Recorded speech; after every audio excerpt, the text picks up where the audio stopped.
Hello সবাইকে, good morning. আমি সৌমি আর আমার চ্যানেলের আরও একটি নতুন ব্লগে আপনাদের সবাইকে স্বাগত। আজ বৃহস্পতিবার আর এখন ঘড়িতে 5:30 বাজে। আজকে বেশ তাড়াতাড়ি উঠেছি। এই কদিন হলো এতটা তাড়াতাড়ি উঠতে পারছিলাম না। বেশ কিছুদিন ধরে শরীরটা ভালো যাচ্ছিল না, ঠান্ডা ঠান্ডা লেগে যাচ্ছে। তো আজকে বৃহস্পতিবার বলেই না এতটা তাড়াতাড়ি উঠেছি। আর আজকে না কাজের ব্যস্ততাটাও বেশি। এক তো ঠাকুর ঘরে আজকে অনেকটা সময় যাবে, সেটা আমি প্রথম থেকেই জানি। কারণ গত 2-3 সপ্তাহ হলো ঠাকুরের যে যেটাতে ঠাকুর সিংহাসনে যে পাতার যে কাপড়টা লাস্ট 2 সপ্তাহ না আমি চেঞ্জ করতে পারিনি, বা তার বেশিও হতে পারে। তো সেটা আমি আজকে চেঞ্জ করবই, যার জন্য একটু এক্সট্রা কাজ আছে। আর হচ্ছে গিয়ে আজকে আমার আর একটা খুব ভাইটাল কাজ আছে, যেটা হচ্ছে আজকে আমাকে পোস্ট অফিস যেতে হবে। একটা বিশেষ জরুরি কাজ আছে। তো যাই হোক, সেই জন্য সকাল থেকে একটু তাড়াতাড়ি শুরু করলাম, যাতে কাজগুলো পরপর কমপ্লিট করতে পারি। আর কোনো কাজ যেন আমার স্কিপ না হয়ে যায়, চেষ্টা করব। হয়ে গেলে তো আর কিছু করা যায় না। তো যাই হোক, টুকটুক করে কাজগুলো সারতে শুরু করলাম। আর জামা কাপড় কাচা, বাসন তো মেজেই রাখি প্রত্যেক দিন, ঘরদোর ঝাড় দেওয়া, মোছা। আর চেষ্টা করি না আমি বুধবার দিনকে ঠাকুরের বাসন মেজে রাখার। কিন্তু গতকাল হয়েছে কি, ওই নিমন্ত্রণ ছিল, সেই এক তাড়াহুড়ো ছিল, তার মধ্যে গিফট কিনতে যেতে ভুলে গিয়েছিলাম গতকাল। তো সেটাও একটা কিনতে যাওয়ার ছিল, আগের দিন যে কিনে রাখবো সেটা হয়নি, সেজন্য গতকাল সেই কাজটাতেও আমাকে বেরোতে হয়েছিল। তো গতকালকে আর কিছু বাসন মাজা হয়নি। তবে হ্যাঁ, গত পরশুদিন আমি ঠাকুরের কিছু বাসন মেজে রেখেছিলাম। তাই আজকে ঠাকুরের বাসন আছে মাজার জন্য, তবে সেটা বেশ কম, ঝম করেই হয়ে যাবে কাজটা। খুব যে বেশি সময় লাগবে তা নয়। আর তাছাড়া আমি না ঠাকুরের বাসন আমার খুব কসরত করতে হয় না ঠাকুরের বাসন মাজার জন্য। আমি তো প্রথমত একটু তেঁতুল মাখিয়ে নিই, আর তারপরে ওই যে কি বলে পিতাম্বরী হয় না, ওটার মধ্যে একটু লেবু ডলে নিয়ে জাস্ট লেবুটা ওই কোনো বাসনের গায়ে পিতাম্বরী সমেত ডলতে থাকি। সিম্পলি উঠে চলে যায় যা নোংরা থাকে, একদমই ঝকঝক করে পরিষ্কার। তো যাই হোক, এরপরে আমি সব একটা একটা করে কাজ কমপ্লিট করতে শুরু করলাম। ওই যে ঘরদোর প্রথমে রান্নাঘরটা একটু পরিষ্কার করে নিলাম, তারপরে ঘরদোর ঝাড় দিয়ে নিলাম, জামা কাপড়গুলো সব সাবান জলে মেখে রেখেছি, আর এই যে ঘরদোর আমি মুছে ফেললাম। তো বাস, সব কাজ আমার সমস্ত বাসি কাজ আমার কমপ্লিট। সোজা চলে এলাম ঠাকুর ঘরে। ঠাকুর ঘরও ভালো করে পরিষ্কার করে ফেলেছি। আর একটু প্রথমেই তো শুরু করতে হবে আলপনা দিয়ে, আর যেহেতু বৃহস্পতিবার সেই জন্য। আর এর মধ্যে হয়েছে একটা কাণ্ড, বাবুইকে ঘুম থেকে তুলে আমি পুজোর ফুল আনতে পাঠিয়েছিলাম। সে তো ক্ষেপে লাল, একটু রাত করে শোয়, সেই জন্য। তো যাই হোক, আলপনা দিয়ে ঠাকুর ঘরের কাজটা শুরু করলাম।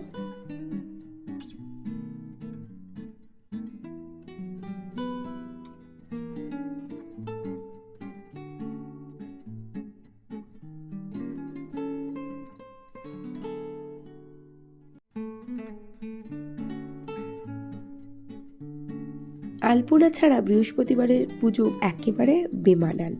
তো যাই হোক, এবারে চলে এলাম ঠাকুর ঘরে। আর ওই যে বললাম না কাপড়টা চেঞ্জ করব, হ্যাঁ, কাপড়টা আমি একদম চেঞ্জ করে ফেলেছি ঠাকুরের সিংহাসনের। আর আমার মনের মতন কিছু কাপড় সেট করেছি। আর এবার একটা একটা করে ভগবানের মূর্তিগুলোকে ভালো করে গঙ্গা জল আর অগরু আর একটুখানি গোলাপ জল দিয়ে পরিষ্কার করে নিচ্ছিলাম। তো বাস, পুজোটা শুরু করলাম। আর বৃহস্পতিবারের পুজোয় ওই সব সময়তেই বলি একটু ব্যস্ততা থাকে।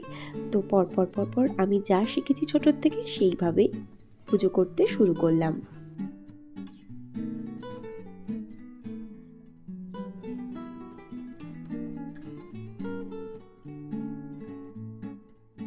গতকালের ব্লগে না অনেকেই সুন্দর সুন্দর কমেন্ট করেছেন। তার মধ্যে বেশিরভাগ কমেন্ট এসছে আমার নাইটিতে। আমার নাইটিটা নাকি ভীষণ সুন্দর। ভার্গা ব্লগ থেকে পাপড়ি দিভাই বলেছেন সুন্দর, প্রিয়াঙ্কা বলেছে সুন্দর, কথাবৃত্তি থেকে দিদিভাই বলেছেন সুন্দর, আর হচ্ছে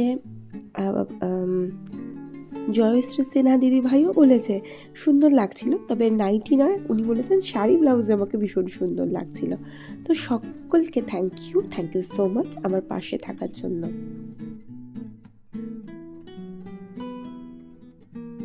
তো বৃহস্পতিবারে ঘট আমি যেইভাবে পাতি পেতে নিচ্ছিলাম। মানে ঘটের মধ্যে আমি গঙ্গা জল দিয়েছিলাম, দিলাম আমি একটুখানি একটুখানি চাল দিলাম একটু দূর্বা, আর দিয়েছিলাম একটা কড়ি, আর দিলাম হরিতকি, আর মনে হয় হলুদ, এই সবই দিয়েছিলাম।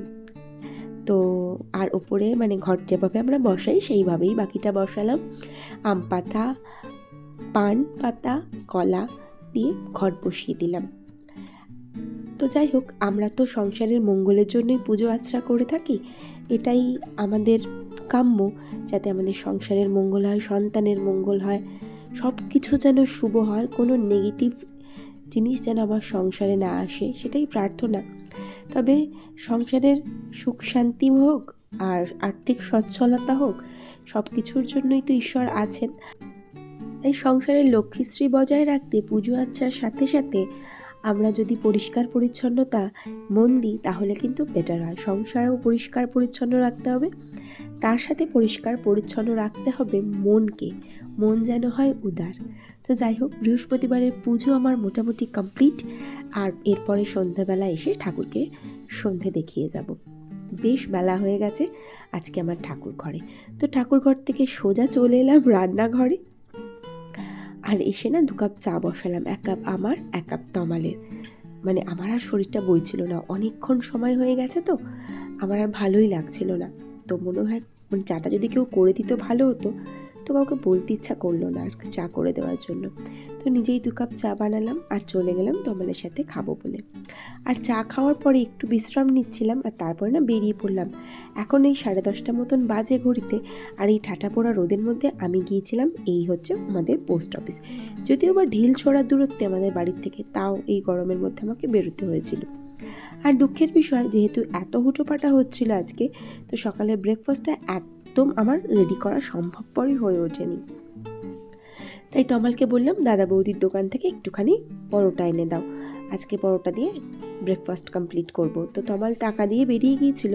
তা আমি যখন পোস্ট অফিস থেকে আসছিলাম, তখন বাবুইকে বললাম যে, বাবা তুই যা, পরোটাটা নিয়ে ঢোক, আমি বাড়ি চলে যাই, এই রোদে আমি আর দাঁড়াতে পারছি না। তো ও নিয়ে ঢুকেছিল পরোটাটা, আর ওকে দিয়ে দিলাম, আর আমিও পরোটাটা খেয়ে নিলাম।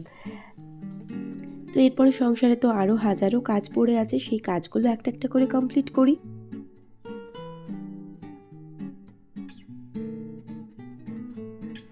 আর সেই কাজের মধ্যে প্রথম কাজই হচ্ছে আমার বাসনগুলো মেজে ফেলা। তো সকালে চায়ের বাসন আর ব্রেকফাস্টের বাসন যা ছিল সবগুলো আগে মেজে নিই, আর তারপরে বসাবো রান্না। তবে তার আগে আনাজপত্র কাটতে হবে। আজকে ভেবেছি রান্না করব একটুখানি শাক ভাজা, মানে কালকে যে তমাল ওই কলমি শাক নিয়ে এসেছিল না, তো সেই শাকটাই আজকে ভাজবো, আর করব মাছের ঝোল, আলু দিয়ে মাছের ঝোল করব। আমার খুব খেতে ইচ্ছা হচ্ছিলো 2-3 দিন হলো, তো আজকে ভাবলাম সেটাই করব। তো যাই হোক, বাসনগুলো প্রথমে ভালো করে মেজে নিলাম আর ধুয়ে আপাতত উপর দিয়ে দিই, তারপর আনাজপত্রগুলো কাটবো, তারপর বসাবো রান্না।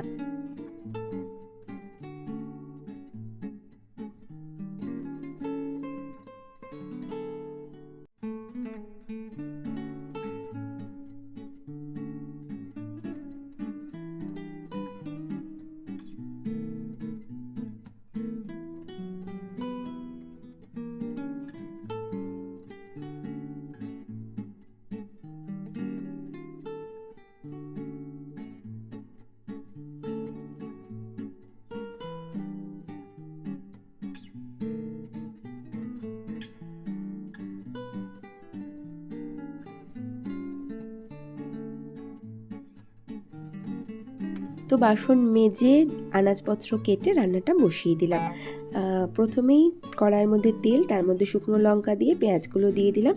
তো পেঁয়াজটা একটুখানি ভাজা ভাজা হয়ে যাক, তখন এর মধ্যে আমি দিয়ে দেবোই কেটে রাখা কলমি শাকগুলো, আর একটুখানি হলুদ লবণ ছড়িয়ে একটু চাপাচুপি দিলেই রান্নাটা কিন্তু খুব তাড়াতাড়ি কমপ্লিট হয়। শাক তো না।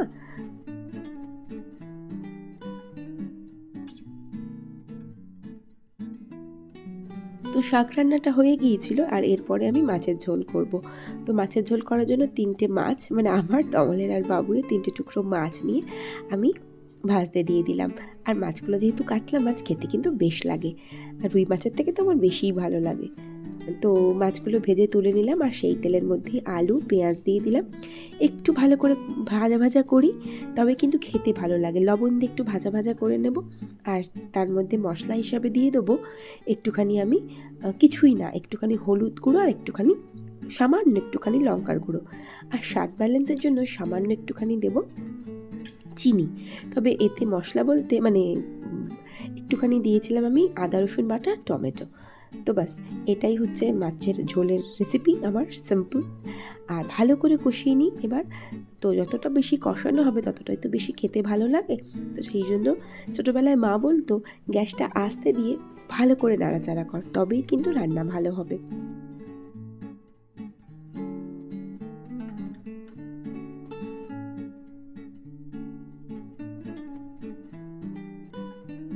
তো তরকারিটা একটু ভালো করে কষিয়ে নিই, তারপরে এর মধ্যে আমি জল ঢেলে দেবো।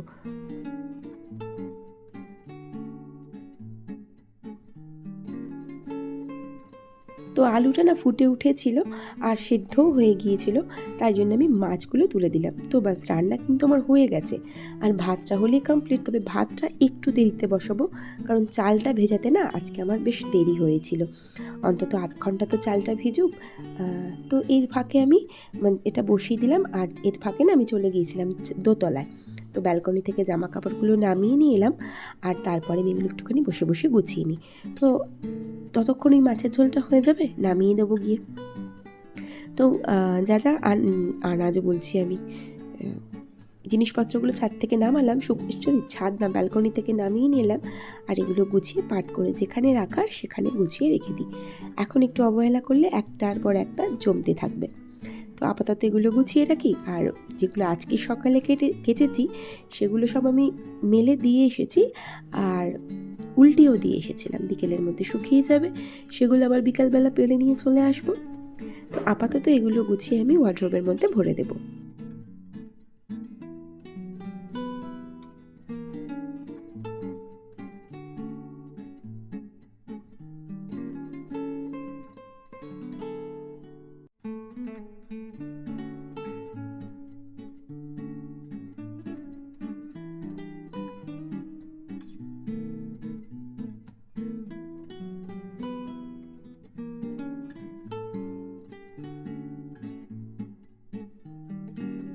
সব জিনিসপত্রগুলো ভরে আমি গুছিয়ে আমি আলমারির মধ্যে ভরে দিলাম। আর কালকে তো সেই সাজুগুজু করে গিয়েছিলাম, রাতের বেলা আর কিচ্ছু গোছাতে ইচ্ছাই করছিল না, আর সোনার জিনিসগুলো সব এখানেই ফেলে রেখে দিয়েছিলাম। তো আজকে একটুখানি সব ভরে দিই, ব্যাগের মধ্যে ভরে যেখানে রাখার সেখানে রেখে দেবো। আর ড্রেসিং টেবিলটাও হয়েছিল বেশ আগোছালো, তো ড্রেসিং টেবিলটাও একটু ভালো করে গুছিয়ে নিই, না হলে তো ব্যাস হয়ে গেল, আজকে নোংরা কালকে নোংরা হতে হতে পরশু দিনকে একেবারে যাচ্ছে তাই অবস্থা হয়ে যাবে। তো ড্রেসিং টেবিলটা একটুখানি ওপর সুন্দর করে গুছিয়ে নিই।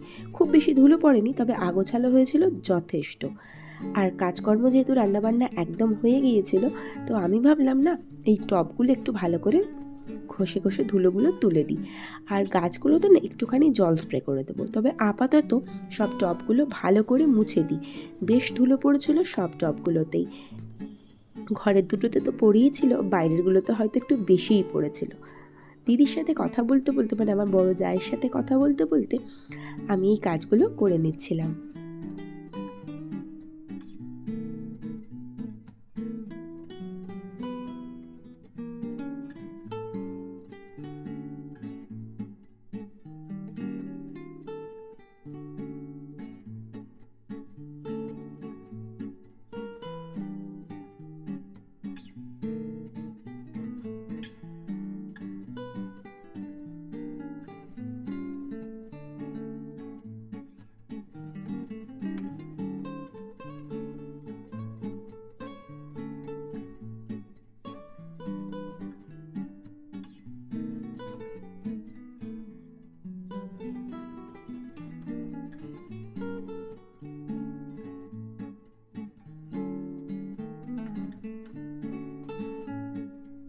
তো সব টবগুলো খুব ভালো করে পরিষ্কার করে নিয়েছিলাম, আর তারপরে না গাছগুলো না জল স্প্রে করে দিচ্ছিলাম। বেশ কদিন হলো আবার বৃষ্টিটা বন্ধ হয়ে গেছে, তো সেজন্য একটুখানি গাছের জল স্প্রে করাটা দরকার। বৃষ্টির মধ্যে রোজ গাছগুলো বাইরে বের করে দিতাম, ওরা বেশ মজা পেত, আর বেশ 3-4 দিন হলো বৃষ্টিটা হচ্ছে না, আর ভীষণ গুমোট একটা ওয়েদার। তো সেই জন্য না গাছগুলো যদি কষ্ট হয় তো আমি একটুখানি ভালো করে সব গাছে জল স্প্রে করে দেবো।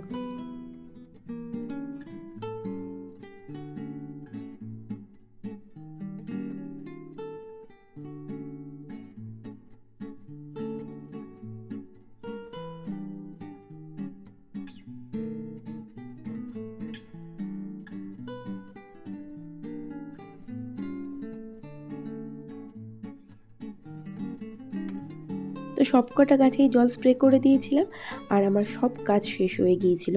পেয়েছিল জোর খিদে, বাবুইকেও বললাম খাবি, ও বললো হ্যাঁ ভাতটা বাড়ুন। তো আমি সোজা চলে এলাম ভাত বাড়তে। আর আজকে তো বিশেষ কিছু রান্না করিনি, শাক ভাজা, মাছের ঝোল। তো প্রথমে শাক ভাজা দিয়ে না হয় স্টার্ট করা যাক, মা বেটা মিলে খেতে বসি। কমলার আসতে দেরি আছে, আর ও এলেই যে খেতে বসবে তার কোনো মানে নেই। তো যাই হোক, ব্লগটা আমি এখানেই শেষ করলাম। ভালো লাগলে প্লিজ পাশে থেকে যাবেন। ভিডিওটা দেখার জন্য থ্যাংক ইউ সো মাচ। দেখা হচ্ছে নেক্সট ব্লগে। Till then tata.